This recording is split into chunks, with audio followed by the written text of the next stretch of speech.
Ricas bendiciones hoy miércoles 24 de noviembre. Invitamos a nuestros amigos que nos ven por YouTube, favor de suscribirse en el canal, a este canal.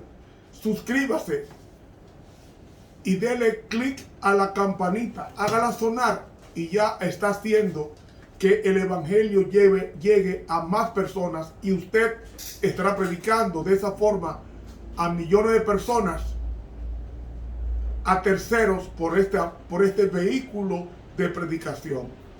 Agréguele, añada coronas de estrellas a su corona con las almas que se ganarán, dándole a la campanita, suscribiéndose a este canal y dándole a la campanita, y con esto usted está haciendo que se extienda este evangelio al mundo entero y apresure la segunda venida de Cristo, como dice el libro Palabras de Vida del gran maestro La Pluma Inspirada. Hoy miércoles 24 de noviembre continuamos estudiando la lección número 9, cuando te convirtieres con todo tu corazón, para memorizar.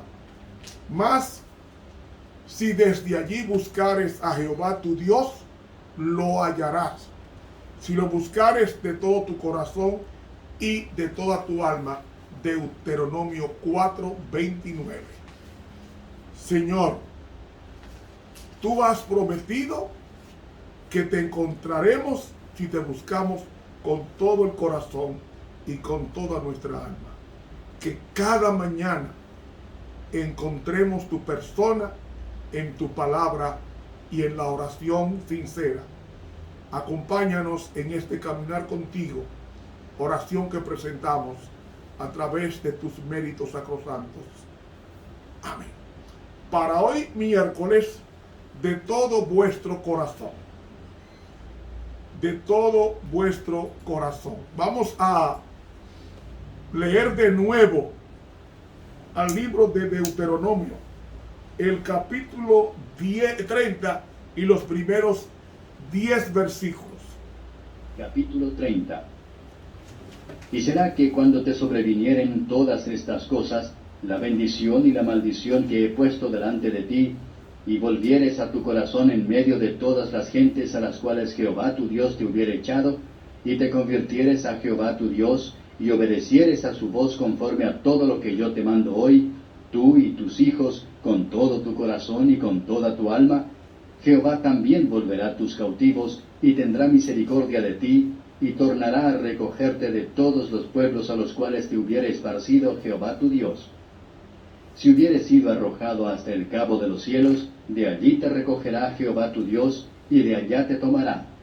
Y volverte a Jehová tu Dios a la tierra que heredaron tus padres, y la poseerás, y te hará bien, y te multiplicará más que a tus padres. Y circuncidará Jehová tu Dios tu corazón, y el corazón de tu simiente, para que ames a Jehová tu Dios con todo tu corazón y con toda tu alma, a fin de que tú vivas. Y pondrá Jehová tu Dios todas estas maldiciones sobre tus enemigos y sobre tus aborrecedores que te persiguieron. Y tú volverás y oirás la voz de Jehová, y pondrás por obra todos sus mandamientos que yo te intimo hoy. Y hacerte a Jehová tu Dios abundar en toda obra de tus manos, en el fruto de tu vientre, en el fruto de tu bestia y en el fruto de tu tierra, para bien. Porque Jehová volverá a gozarse sobre ti para bien, de la manera que se gozó sobre tus padres, cuando oyeres la voz de Jehová tu Dios, para guardar sus mandamientos y sus estatutos escritos en este libro de la ley, cuando te convirtieres a Jehová tu Dios con todo tu corazón y con toda tu alma. ¿Están escuchando? Estamos estudiando hoy miércoles 24, de todo vuestro corazón. Fíjense como el texto leído, especialmente el versículo 10, dice: y cuando oyeres, el verbo llamar, y cuando oyeres, que está vinculado a la obediencia, y cuando oyeres para obedecer la voz de Jehová tu Dios, para guardar. ¿Ven? Ahí se repite el verbo llamar en oír y guardar. En el hebreo el verbo se repite. Cuando llamar la voz de Jehová tu Dios para llamar sus mandamientos. ¿Ves? Es decir, el verbo llamar implica guardar cuidadosamente. ¿Guardar qué? Sus mandamientos y sus estatutos, ukah en el hebreo, escritos en este libro de la ley, cuando te convirtiera y teshuvah a Jehová tu Dios con todo tu lebab, o sea, tu corazón, y con toda tu nefesh, es decir, tu alma, tu ser entero. Hermanos, yo quiero compartir con ustedes el capítulo 3, parte de este capítulo 3 del libro El Camino a Cristo. Ahí está. El capítulo 3, oiga cómo es que explica la lección de ayer y de hoy mucho mejor. Oiga lo que dice aquí.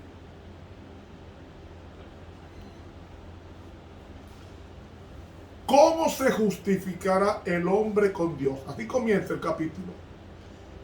¿Cómo será justo el pecador? Solo por intermedio de Cristo podemos ser puestos en armonía con Dios y con la santidad. Pero, ¿cómo debemos ir a Cristo? Muchos formulan hoy la misma pregunta que hizo la multitud el día de Pentecostés, cuando, convencida de pecado, exclamó: ¿qué haremos? La primera palabra de la contestación del apóstol Pedro fue: arrepentíos. Ahí está la palabra metanoia. Poco después, en otra ocasión, dijo: arrepentíos y convertíos, para que sean borrados vuestros pecados. Ahora escuchen bien. Dice aquí: el arrepentimiento comprende tristeza por el pecado y abandono del mismo. ¿Ven? El arrepentimiento comprende tristeza por el pecado y abandono del mismo.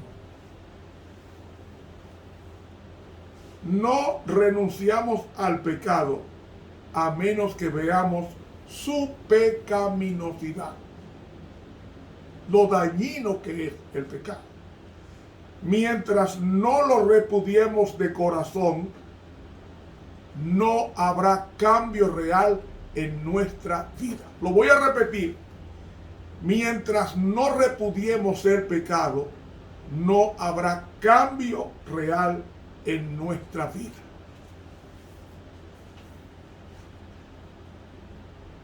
Hay que abandonar el pecado y odiarlo. Porque mientras nos complazcamos en el pecado, no hay arrepentimiento. Porque el arrepentimiento implica tristeza por el pecado y abandono del pecado con un corazón de repudio a la cosa mala que hicimos. Sigue diciendo: muchos no entienden la naturaleza verdadera del arrepentimiento. Muchas personas se entristecen por haber pecado y aún se reforman exteriormente, o sea, por fuera, porque temen que su mala vida les acarree sufrimientos. Pero esto no es arrepentimiento en el sentido bíblico.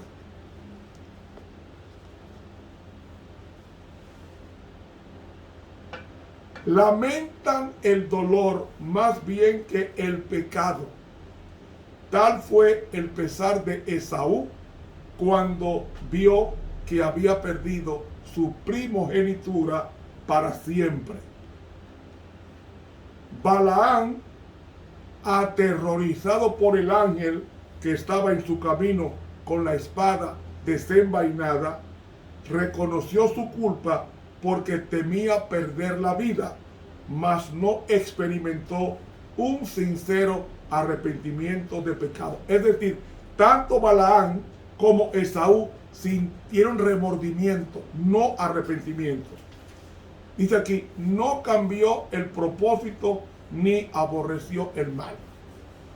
Judas Iscariote, después de traicionar a su Señor, exclamó: he pecado entregando sangre inocente. Dice la pluma inspirada en El Camino a Cristo, capítulo 3, esta confesión fue arrancada a su alma culpable por un profundo sentimiento de condenación y una pavorosa expectación de juicio. O sea, él temió al castigo más que tristeza por haber vendido a Cristo por 30 piezas de plata. ¿Están viendo la diferencia entre remordimiento que hablamos ayer y arrepentimiento? Bueno, las consecuencias que habría de cosechar le llenaban de terror, pero no experimentó profundo quebrantamiento de corazón ni dolor en su alma por haber traicionado al Hijo Inmaculado de Dios y negado al Santo de Israel. Cuando Faraón sufría bajo los juicios de Dios, reconocía su pecado a fin de escapar del castigo, pero volvía a desafiar al cielo tan pronto como cesaban las plagas. Todas las personas mencionadas, Esaú, Balaam, Judas,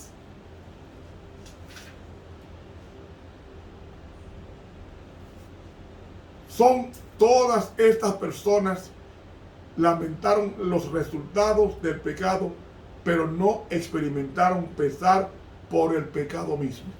Le temían a las consecuencias del pecado y no al pecado en sí.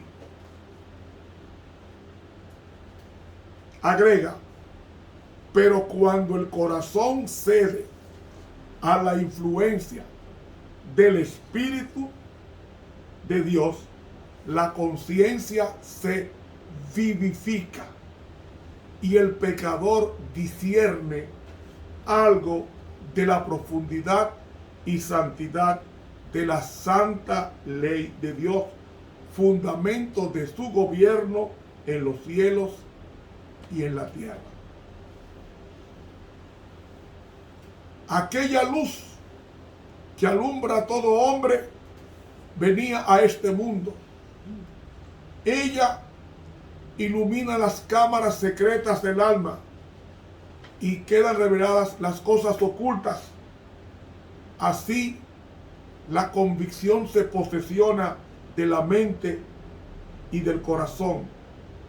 El pecador reconoce entonces la justicia de Jehová y siente terror de aparecer en su iniquidad e impureza delante del que escudriña los corazones. Ve el amor de Dios, la belleza de la santidad y el gozo de la pureza. Ansía ser purificado y restituido a la comunión del cielo. La oración de David después de su caída ilustra la verdadera naturaleza del dolor por el pecado. Su arrepentimiento fue sincero y profundo. No se esforzó por atenuar la culpa y su oración no fue inspirada por el deseo de escapar al juicio que le amenazaba. El rey David veía la enormidad de su transgresión y la contaminación de su alma. Aborrecía su pecado y no solo pidió perdón, sino también que su corazón fuese purificado. Si lo duda, lea el Salmo 51, que vino después de su caída en pecado con Betsabé. David anhelaba el gozo de la santidad y de ser restituido a la armonía y a la comunión con Dios. Por eso dice el Salmo 51, bienaventurado aquel cuya transgresión ha sido perdonada y cubierto su pecado. Bienaventurado el hombre a quien Jehová no culpa de iniquidad y en cuyo espíritu no hay engaño. Ten piedad de mí, oh Dios, conforme a tu misericordia. Estoy leyendo los versículos 4 y 5 del Salmo 51. Conforme a la multitud de tus piedades, borra mis rebeliones, porque yo reconozco mis rebeliones y mi pecado está siempre delante de mí. Purifícame con hisopo y seré limpio. Lávame y seré más blanco que la nieve. Y está el texto hermoso de este capítulo 51. Cree en mí, oh Dios, un corazón limpio y renueva un espíritu recto dentro de mí. No me eches de delante de ti y no quites de mí tu santo espíritu. Vuélveme el gozo de tu salvación y espíritu noble me sustente. Líbrame de homicidios, oh Dios, Dios de mi salvación. Cantará mi lengua tu justicia. Versículo 5 del Salmo 51. Un salmo penitencial. Así que sentir un arrepentimiento como este es algo que supera nuestro propio deber, nuestro propio poder, y se obtiene solamente de Cristo, quien ascendió a lo alto y repartió dones a los hombres. Y precisamente en este punto es donde muchos yerran y por eso no reciben la ayuda que Cristo quiere darles. Piensan que no pueden ir a Cristo a menos que se arrepientan primero y que el arrepentimiento los prepare para que sus pecados les sean perdonados. Y es verdad que el arrepentimiento precede al perdón de los pecados, porque es únicamente el corazón quebrantado y contrito el que siente la necesidad de un Salvador. Pero para poder ir al Señor Jesús, debe el pecador esperar hasta que se haya arrepentido. Debe hacerse del arrepentimiento un obstáculo entre el pecador y el Salvador. La Biblia no enseña que el pecador tiene que arrepentirse antes de poder aceptar la invitación de Cristo. Cristo dice: venid a mí todos los que estáis trabajados y cargados, y yo os haré descansar, en Mateo 11:28. O sea, la virtud que proviene de Cristo es la que nos induce a un arrepentimiento genuino. Por eso el apóstol Pedro presentó el asunto de una forma muy clara cuando dijo a los israelitas: a este Dios ha exaltado en su diestra por príncipe y salvador, para dar a Israel arrepentimiento y perdón de pecados. Hermanos, tan imposible es arrepentirse si el Espíritu de Cristo no despierta la conciencia, como lo es obtener el perdón sin Cristo. Grábese esto. Grábese esto. Él es la fuente de todo buen impulso. El pecador puede resistir al amor de Cristo. Puede rehusar ser atraído a Cristo. Pero si el pecador no se resiste, será atraído a Cristo. Porque el conocimiento del plan de redención lo guiará al pie de la cruz, arrepentido de sus pecados, los cuales causaron los sufrimientos del amado Hijo de Dios. ¿Saben? Nosotros en nuestro corazón existe el anhelo de algo mejor. Algo mejor de lo que el mundo nos ofrece. Así que pidámosle a Dios que nos dé arrepentimiento, que nos revele a Cristo en su amor infinito y en su pureza absoluta. Inmediatamente vamos a ver la pecaminosidad del pecado.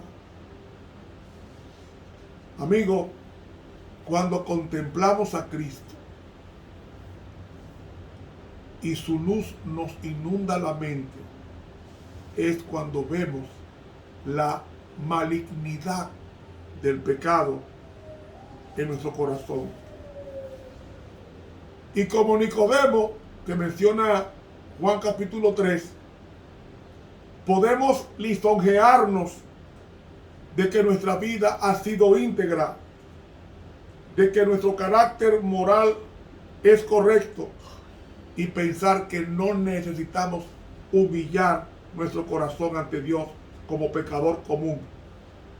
Pero cuando la luz de Cristo resplandezca, cuando ésta resplandezca en nuestras vidas, veremos cuán impuros somos. Si nos comparamos con Cristo, nos vamos a sentir impuros. Ahora, si nos comparamos con los hermanos, yo soy mejor que fulano, no habrá crecimiento. Pero si nos comparamos con Cristo, habrá repulsión a nuestra vida e imitaremos la vida de Cristo. Discerniremos el egoísmo de nuestros motivos y la enemistad contra Dios, que han manchado todos los actos de nuestra vida.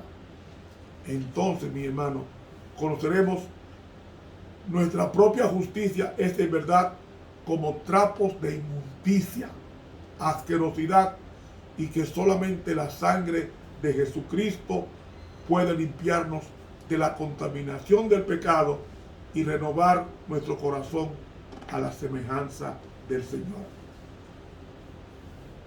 No todos los pecados son iguales en magnitud ante Dios.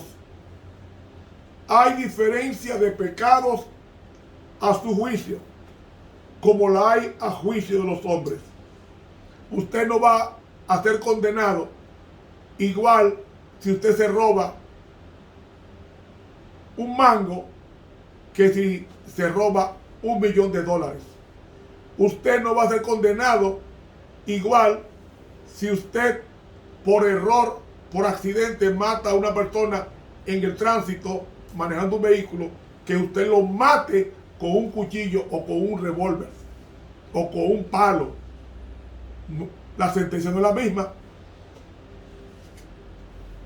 Y aunque este o aquel acto malo pueda parecer trivial a la vista de los hombres, ningún pecado es pequeño a la vista de Dios.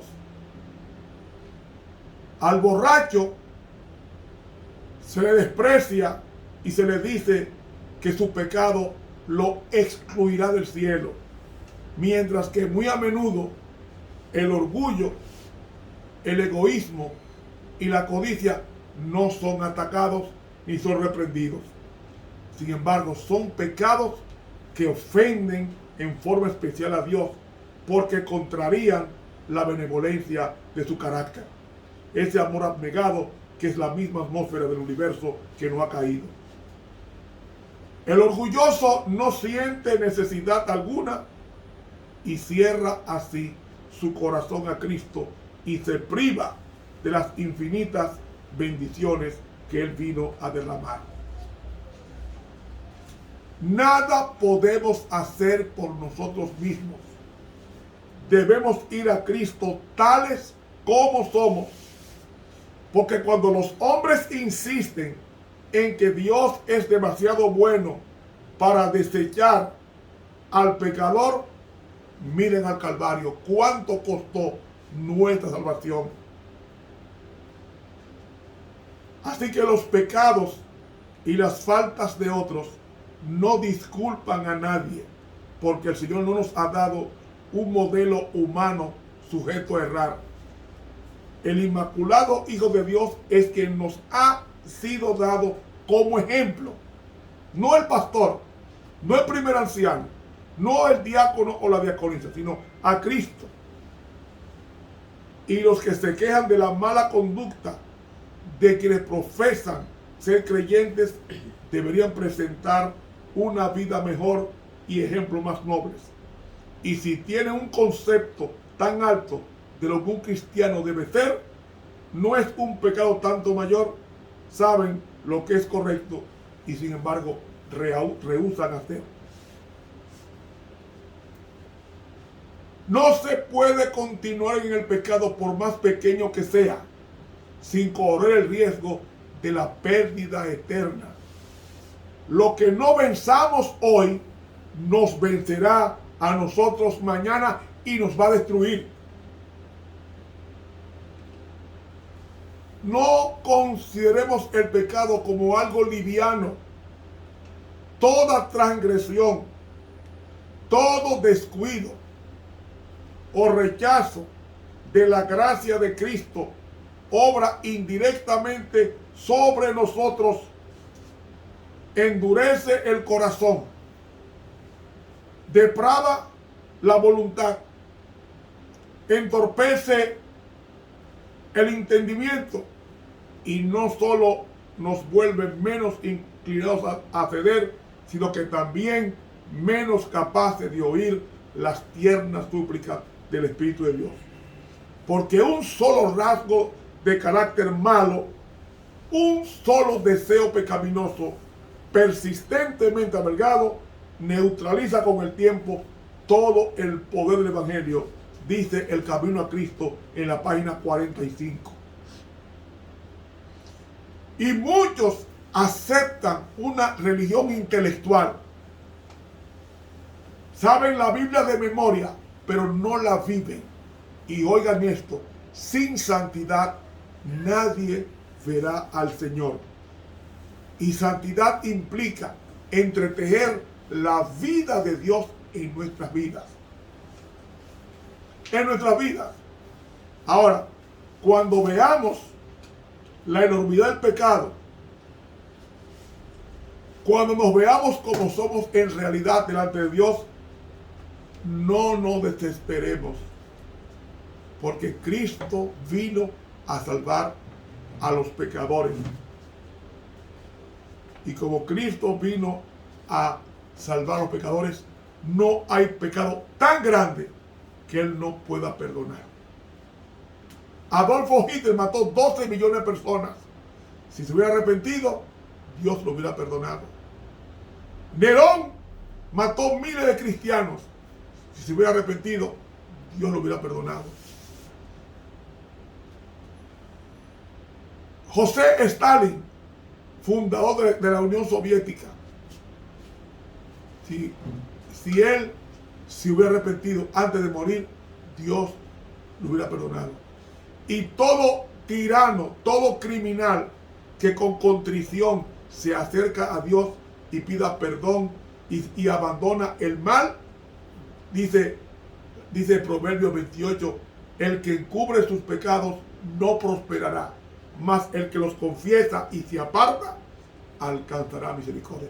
Esa es la misericordia que alcanzó a David, que pecó con una mujer,